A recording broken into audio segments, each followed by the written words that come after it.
Hello, everyone, and welcome to episode 41 of Divergent Dialogues. Today we have Dr. Margaret Price with us, also known as Peggy. So I'll refer to her as Peggy in this episode. So Peggy is a professor and academic program director for the Master of Public Administration program. She has held teaching and department head positions at several colleges and universities in the Midwest. She received a National Teacher of the Year award in 1992. She earned her Juris Doctorate at the University of Florida in Gainesville, Florida, where she was a senior editor for the Law Review and introduced into Phi Delta Phi, the Legal Honors Society. She earned the RST Perfect Score in the History of University of Florida in the Law Review annual writing competition. She completed her BA in history at the University of North Florida in Jacksonville, Florida, where she received multiple academic honors with over 25 years of experience practicing law, including serving as a prosecutor. Dr. Price has also acted as an expert witness or consultant in more than 75 lawsuits involving special needs, making her a champion for justice and equity. So that's amazing. What an amazing career that you've had. Yeah, your Well, bar is and I- way better than mine. so welcome onto the podcast. Thanks for having me. I appreciate the opportunity to talk about this topic with your audience. Thank We you. need to increase awareness of these issues. Yeah. So I think this is actually an area of interest for Tina. And Tina's wanting to kind of get into this kind of work, but from a social work perspective. So yeah, I think Tina was really keen for this conversation, and yeah, I'm really keen to hear about this topic as well, because it's not something that it's not my area of practice, I guess. So I'm really curious, like, how did you get involved in the autism community? Well, I've been a lawyer since 1986, and I had a child who was diagnosed with autism in the 1990s, back when now they call that the dark ages of autism, because they knew so little about it and even less about how to do therapy for it. One of the first things I did when my child was diagnosed was I became trained as an autism therapist. When my child's father and I divorced in 2001, my child was still nonverbal at age 6. After the divorce, I realized that if I were not already an autism therapist and a divorce lawyer, I wouldn't have had a single clue about the really important issues that we needed to cover in the divorce, including the parenting plan. And the judgment needed to be made different than the standard forms, and the child support chart and visitation and other terms. So that's how I fell into this. It wasn't something that I planned to have on my life path, but it happened. Yep. Yeah, and I could only imagine how challenging it would be, like for yourself, clearly there it was a challenging process, but for someone that has no idea about like the legal system or child and family court, and yeah, how having a child with a disability, it would, yeah, to be really overwhelming. Yes, and I found that a lot of cases then came my way because people heard about how radically different my case was handled, and they wanted theirs also to receive the same type of attention. For example, the parenting plans that were used then were pre-printed forms that you just hand wrote the names of the parties, the name and date of birth of the child, and that was it. They were all cookie cutter, and they were either 2 or 3 pages printed front and back. So it was either 4 or 6 pages of content. By the time I was done with just the parenting plan in our case was 32 pages long. Yeah. And the kind of detail and attention that these cases need. Yeah, I can only imagine. So what specific things need to be approached differently in these cases? So, you briefly mentioned a few, like, like forms and things like that. But I mean, as you said, you had 32 pages. So clearly there's a lot, that needs to be covered. So yeah, I'm just curious are there like specific things that, would be helpful for people in that position? Yes, I'd like to address several of the topics. First of all, financial. Finances are often a challenge after any divorce, whether there are children or adults with special needs or not, because it's often a struggle to put food on the table and make ends meet in one household. So when you then have two households, but trying to maintain both households with the same amount of money, the money that wasn't enough before is even less adequate after the divorce. And children with special needs usually need more money to raise them adequately, to pay for their medical expenses, therapy, interventions. Depending on their particular disability, they might need adaptive clothing. They might have dietary needs that are different. And so the financial issues are different. And we were able to get a line added in some of the child support charts, just simply called extraordinary expenses, after arguing to judges until I was blue in the face that it costs more to raise a child with special needs than a typical child. Unfortunately, a lot of lawyers seized on the extraordinary expenses line to plug in things like expensive private school for a child who doesn't even have special needs, and other expenses like that, where it really didn't address the purpose for which it was created. And a lot of the unusual or different expenses with a child with special needs as opposed to a typical child aren't the same every month. And some of them you don't know when they're going to hit. And as the child's condition gets better or gets worse, as other types of therapy or medications are developed, there might be a need for additional funds for those. A medication that might have worked very well for an 8-year-old might not work at all or might not be appropriate after the child hits puberty. Many things that can change. And so having to come up with a number and put it in concrete on the child support calculation form was next to impossible. Also, another topic that these cases need to address is sick days. Children with special needs have, on the average, about 3 times as many sick days as typical children. Now, that might not sound like something that needs to be handled in the divorce, but who's going to shoulder the child care during those sick days?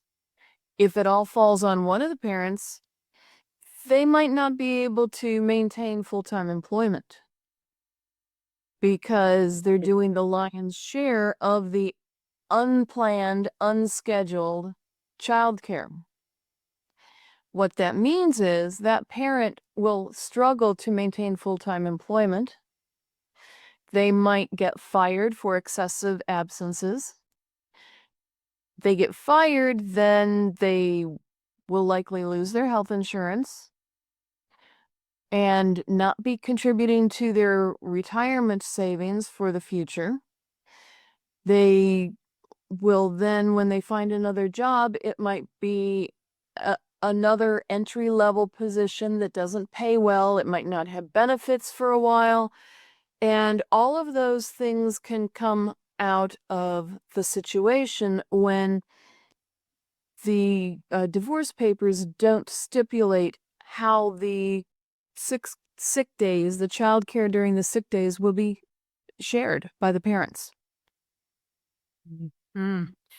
Yeah. And I could imagine when yeah, I think there's likely more more aspects that we can go into in a little bit. But I think just from what you're saying, my brain's already going, oh, these are probably the last things on people's mind when they're going through through this situation. So I think it's really like, yeah, I think it's great. Hopefully through this episode people get a really good idea of, oh, like a tick list of all these things that they need to consider. I did want to just mention briefly that um in terms of the financial, I agree. Like I don't think that there is enough consideration to how costly it can be to like have a child with a disability. And so I think it's really important to keep that in consideration when, doing those calculations. I think, we often do have these cookie cutter processes to be able to come with these dollar sums. But, when we're working with people, there's difference. We're not all the same. So yeah, I think they're really excellent points. I wanted to ask Yes, I'm well. keen to hear. Oh, sorry, Tina. Yeah, I wanted to ask as well, like, in that divorce process, it's great if it's if there's a level of amicable between the parties, but often that's not the case, when people are getting divorced. And I'm just curious to know, especially when there's a child with a disability, in my practice, I work with people individually, and a common struggle is when the other parent refuses to acknowledge the child's disability. I mean, sometimes it's, you can't ignore it, but sometimes it's, especially when we're talking about autism, ADHD, when there's less overt, traits, challenges, whatever might be happening for the child, and the other parent chooses to ignore it, or sees the parent as creating problems and so forth. So in a parenting plan, how can you make accommodations for the child and for the finances, talking about all those extra costs. And things that come to mind for me is, like you said, as the child gets older and medications might need being reviewed, but also diagnoses sometimes require review, which is a costly assessment process. If one parent is refusing to accept the child's disability, how can that be taken into account in those parenting plans? That's an excellent point that you raise, because having one parent deny that the child has a disability is more frequent than you might realize. And there are so many other things that arise as a consequence of that being in denial. And you touched on some of those. One thing that a parenting plan can do is, with the admission of a medical report that identifies the diagnosis, that can be written into the parenting plan, that on X date, X day and year, Dr. Joe Smith diagnosed the minor child and the child's name with, and fill in the blank. And ask the court to allow that to be in the papers, because then the other parent would be prevented from flat out denying the child's diagnosis, both at the time of the divorce and down the road, because these cases tend to come back to court. Yeah. And in cases like that, it's often a good idea to have the court appoint a mediator, treat it like a high conflict case, and appoint a mediator for quick out-of-court resolution of disputes down the road. Yeah. Yeah, I've unfortunately worked with some families where that was the case, and yeah, they did have to, make it part of, the court orders for their child to be able to access, adequate, support for their mental health and or disability. So, yeah, it's really unfortunate when it gets to that point. But yeah, unfortunately, some parents may not share the same views as a qualified medical professional and their assessment of what's going on for their child. But having, going through that court process can be a protection, but also it can be really expensive and a really challenging, drawn out process. So, so I think that those are some really good points there. Um, so I'm really curious. I would say that there's probably more factors that can impact particularly families that have children with disability going through this process. Yes. Another factor is making the parenting plan totally different than the cookie cutter so far as the details of the visitation go. Often children with disabilities struggle with disability children with disabilities or special needs struggle with transitions. Mm. And a lot of prefab parenting plans, the visitation schedules go something like this. The child is with parent A every Monday and Tuesday, parent B every Wednesday and Thursday, and then the parents alternate the long weekends. Now, at first blush, that might seem like, oh, hey, they get to spend lots of time with both parents and they see them frequently. But in reality, it sentences the child to live out of a suitcase until they're 18 years old. Would you want to sleep in one house every Monday and Tuesday and sleep somewhere else every Wednesday and Thursday, and then whichever place Friday, Saturday, and Sunday? Of course not. That is not a good situation for any child, much less one with a disability. Mm. I mean, Yeah. would you want to do that? Living out of a suitcase? Definitely not. Yeah. Yeah, my parents actually divorced when I was 9 years old, and so I have a lived experience of being a autistic ADHDer, although we didn't know back then because I was late diagnosed in that situation, and yeah, it is really really challenging, and I've worked with families as well that have had like similar kind of arrangements. Like I've worked with families who maybe it's like 1 week on, 1 week off, or they're with one school week and then like they swap weekends or whatever that is. But I think there's not enough emphasis on how impactful that can be for an autistic child who loves their routines, loves sameness, those transitions. Like it might take a full day for them to transition to one house and then they're packing up and going back to the other house. And always So getting something at one of the houses. yeah, my favorite toy or something. Yeah. Right, or it's something they need for school the next day.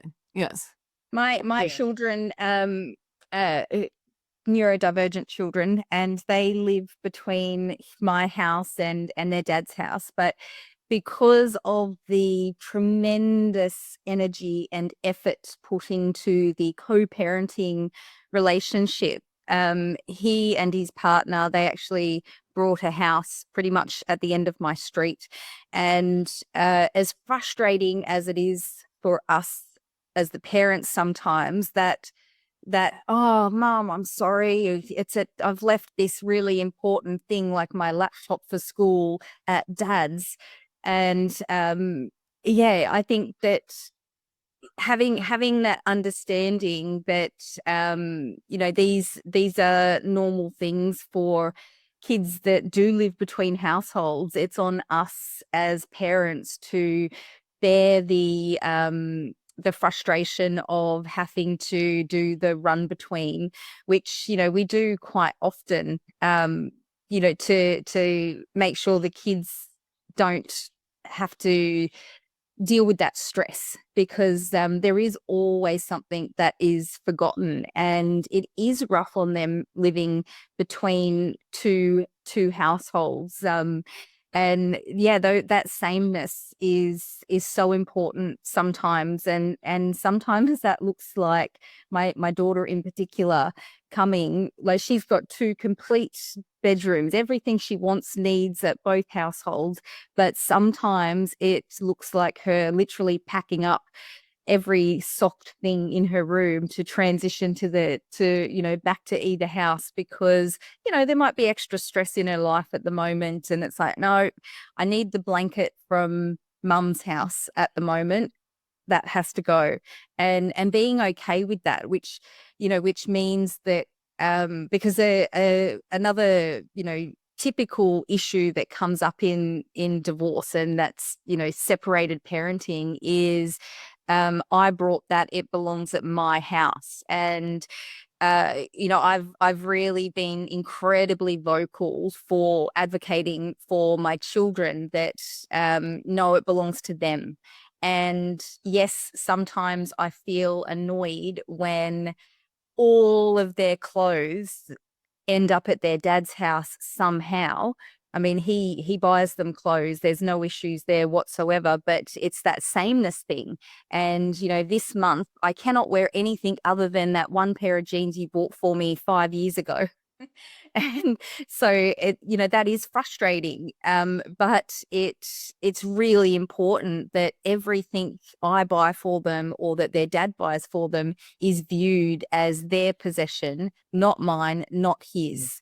And every so often, me and their dad will have to do we need to balance things out type of conversation, which, yeah, just again looks like, yep, I think I've got every pair of socks, underpants, everything here. I'll send some over, and vice versa, to so both households have got some clothes.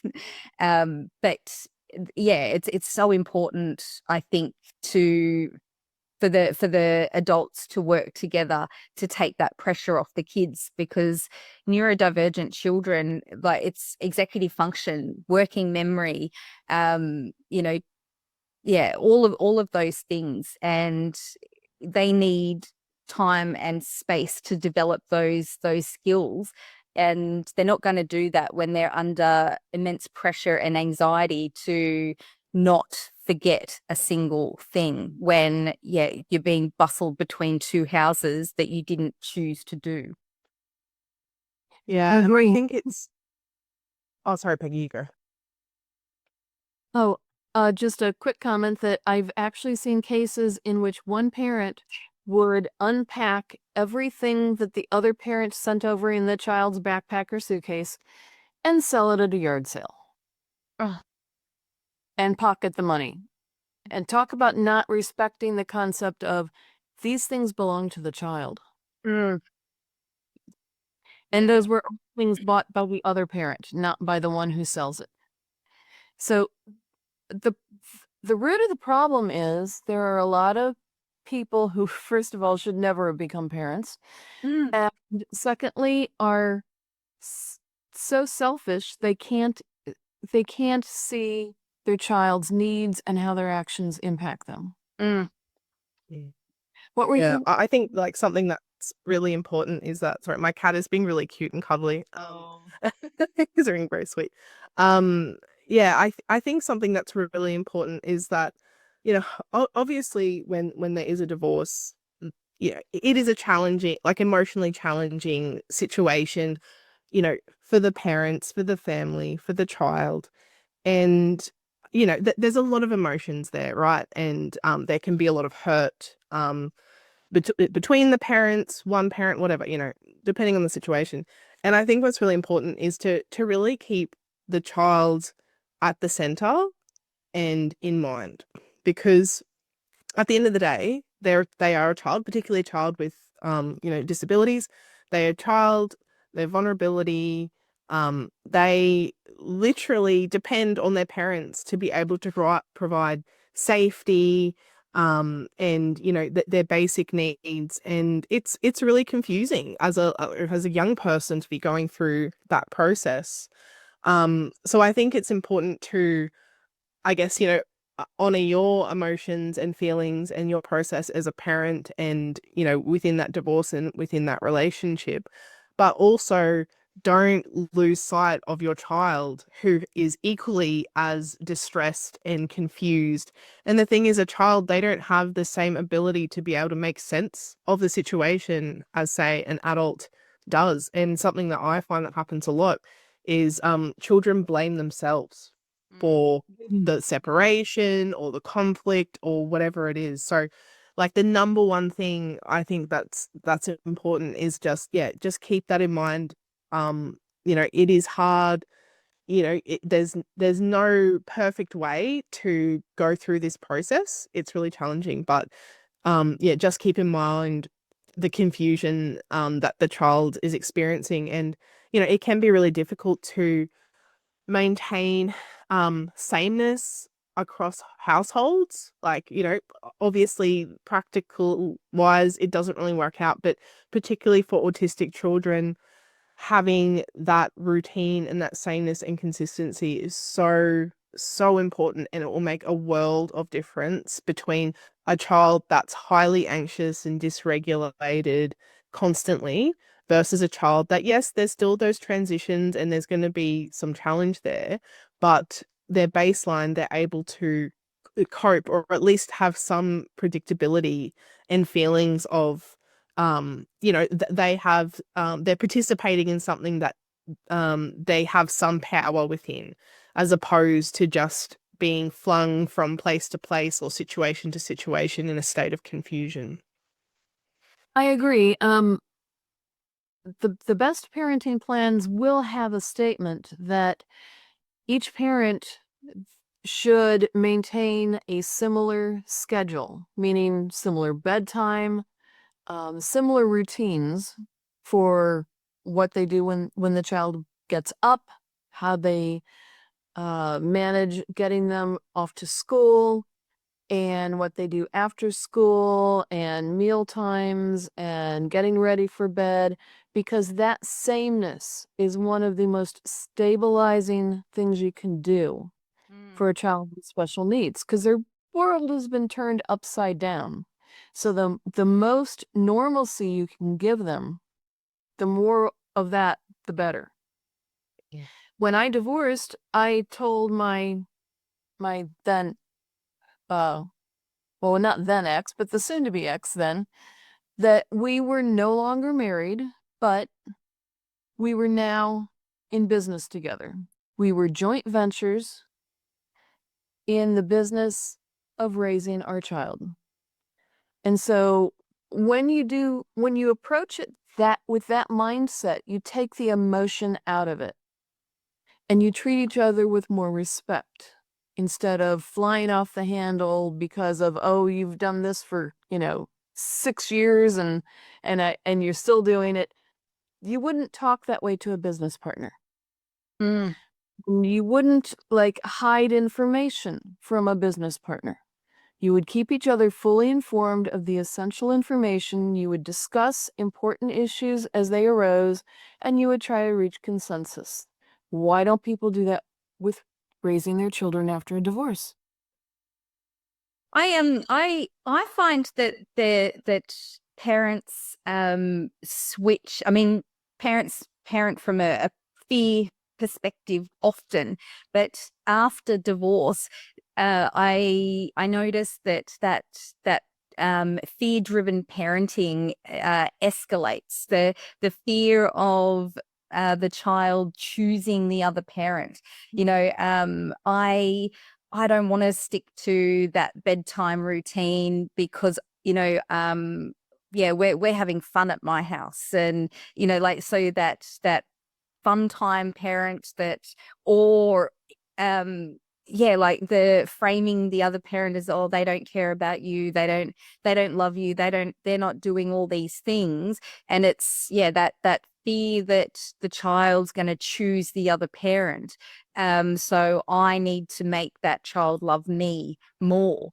And I feel like that often drives that conflict and just the resistance. So if parent A suggests something, parent B is going to refute it regardless of how good of an idea it is, or how beneficial to the child it is, because now the child is the only way that they can punish parent A for leaving the marriage, or for all the things they did during the marriage that peed them off. And it might not be something that they're doing intentionally, like I'm going to use our child to punish you.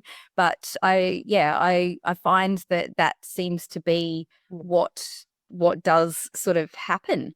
That the child just becomes the mechanism for punishment.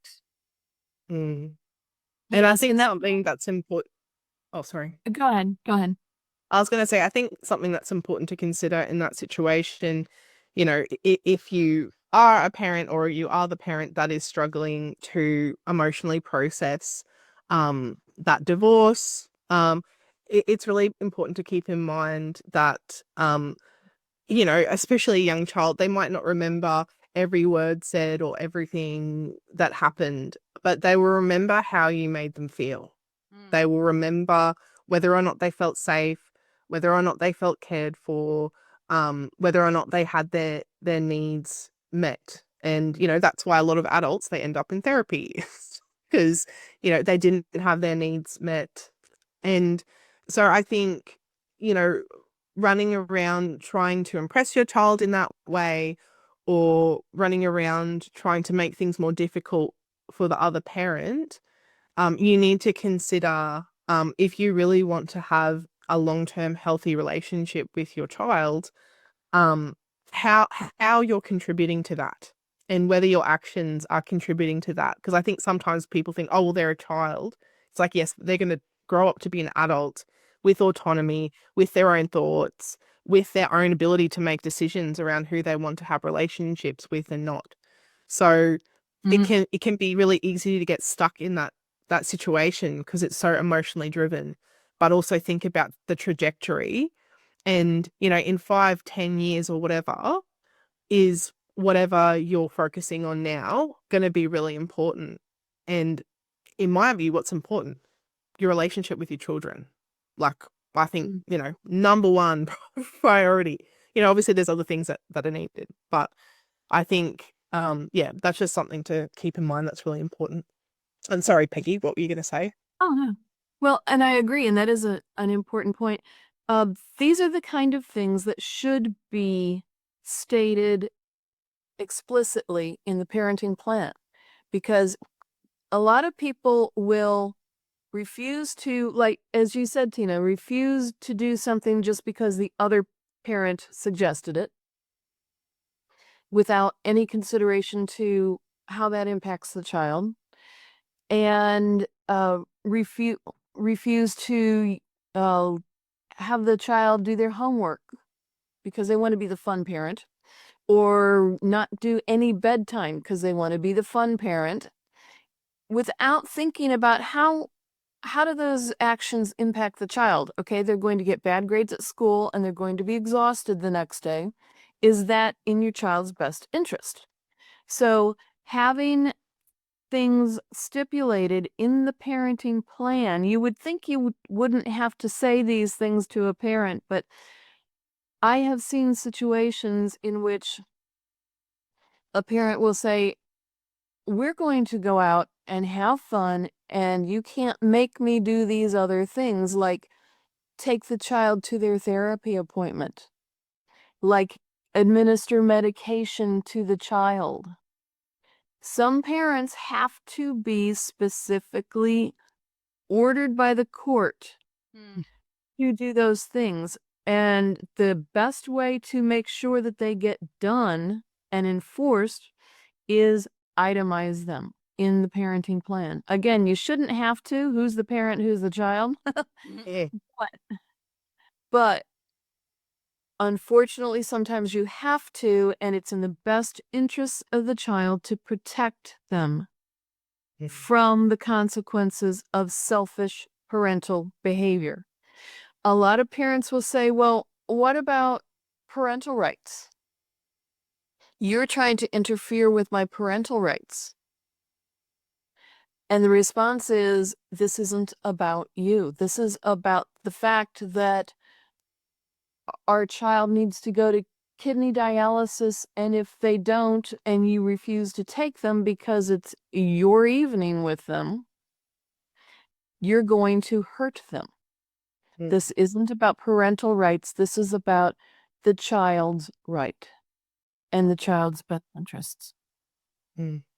Yeah, and I think like for an autistic child as well, I think particularly parents who may not be very informed or understand the needs of an autistic child, they may see some of the supports as optional extras. Like I think particularly for like therapeutic supports, it's like, oh, well, it's this fluffy thing that they go and do. It's like, no, like when a child is young, it's an opportunity to provide them the support that they need and to build the confidence and the skills so that they can grow into happy, healthy adolescents and adults. So it's not an optional extra. And I think unfortunately what I've seen is that often like the medical costs or the appointment costs and taking the child to appointments, it does often fall to one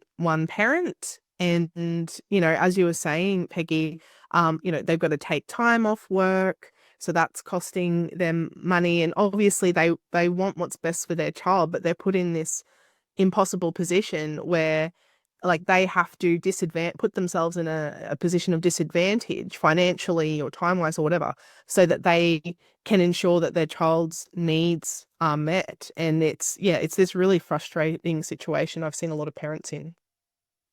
Yes, and when there is an impact financially on one of the parents' careers for 10, 15 years, how will their retirement look financially?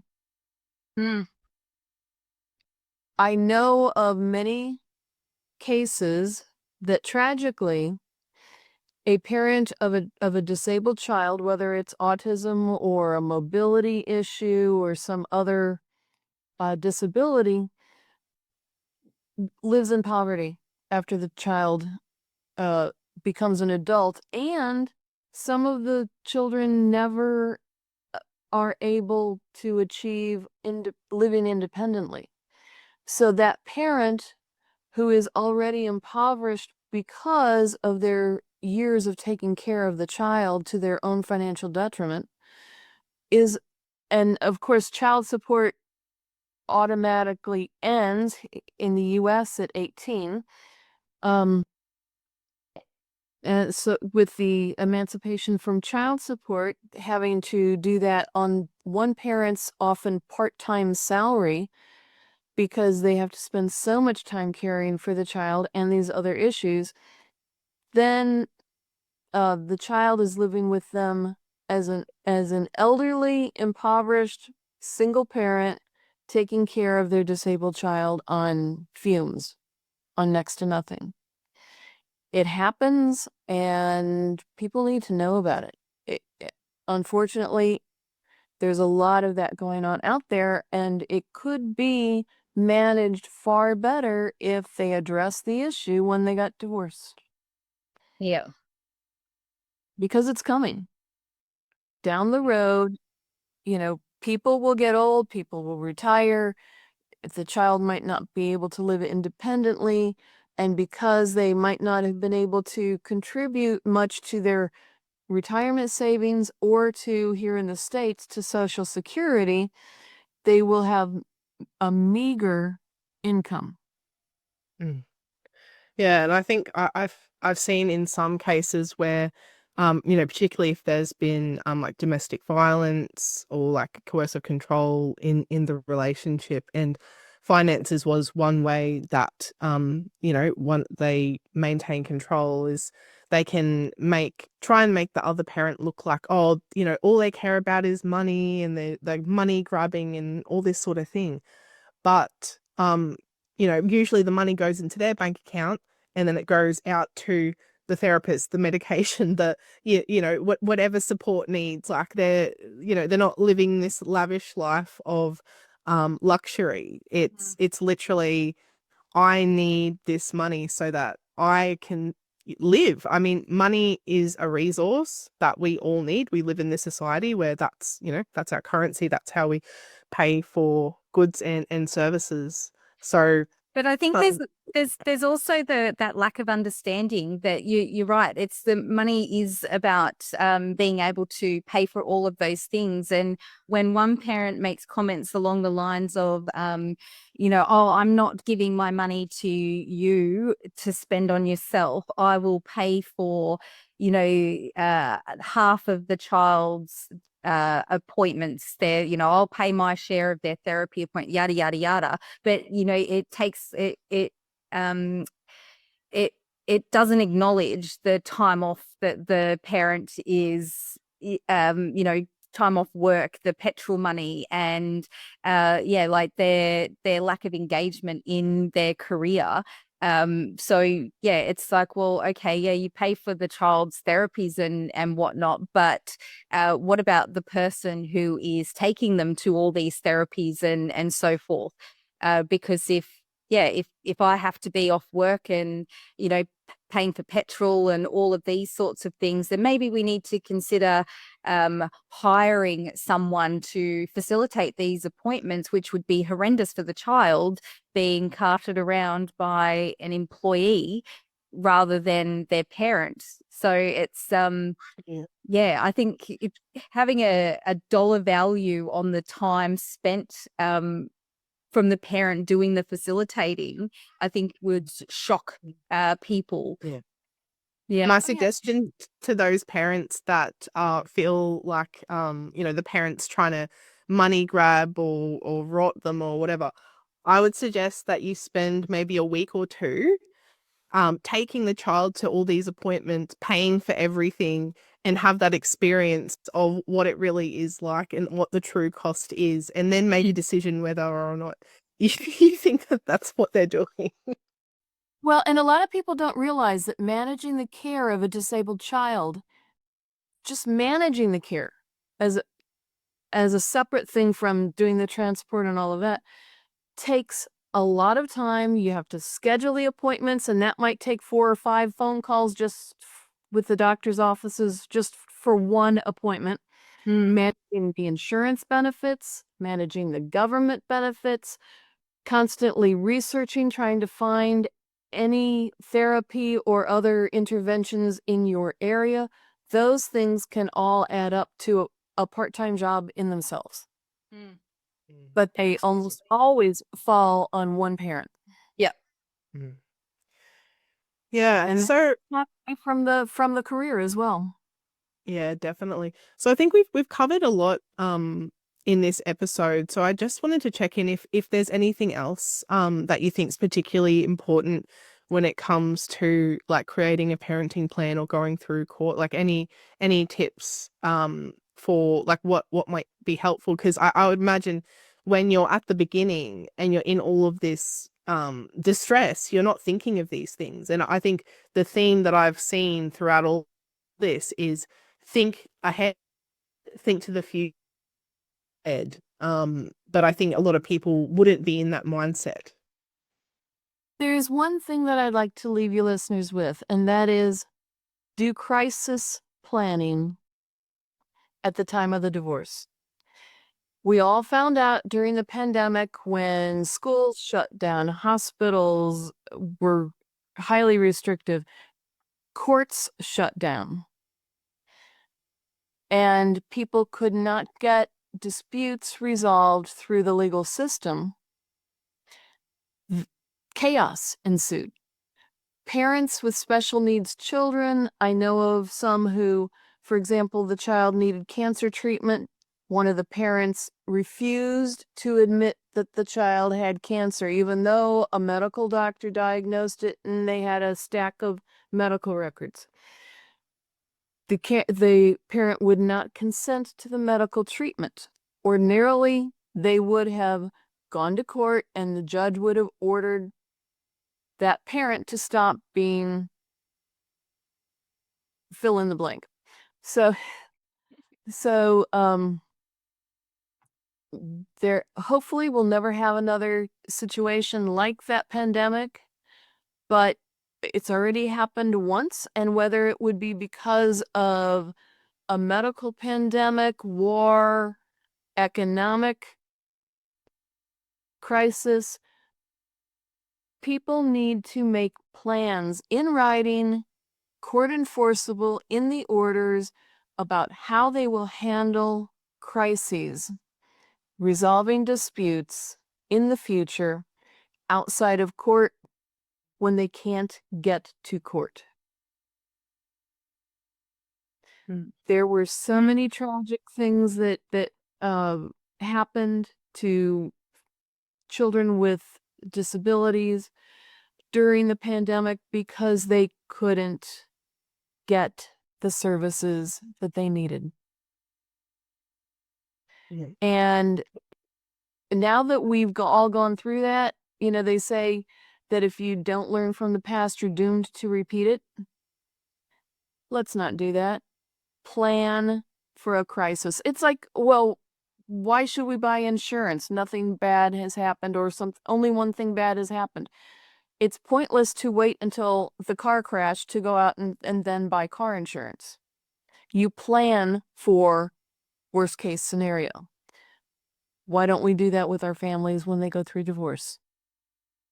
So yes, I would like to leave your listeners with do crisis planning, detailed in writing, how you will resolve disputes in the event that they can't go to court, that Yeah. the courts aren't open. Yeah. No, I think that's a really, For fun. really good point. Mm. Yeah. I also wanted to mention that you've written a book about this process. So where can people find your book, and does it cover similar topics, other things as well? I wrote a book for the American Bar Association. It is on this topic of the special needs child and divorce, the special needs child and divorce. It's a mouthful. A practical guide to evaluating and handling cases. And that was published in 2009. And then forget the exact publication date, because I think I did the second edition in 1 year, but it was officially out the next year. I think it was either 2022 or 2023. And part of the inspiration for the second edition was because of COVID. And I wrote a different book for parents of children with special needs, and how to work with their lawyers, how to present their cases, what kind of evidence the courts find compelling.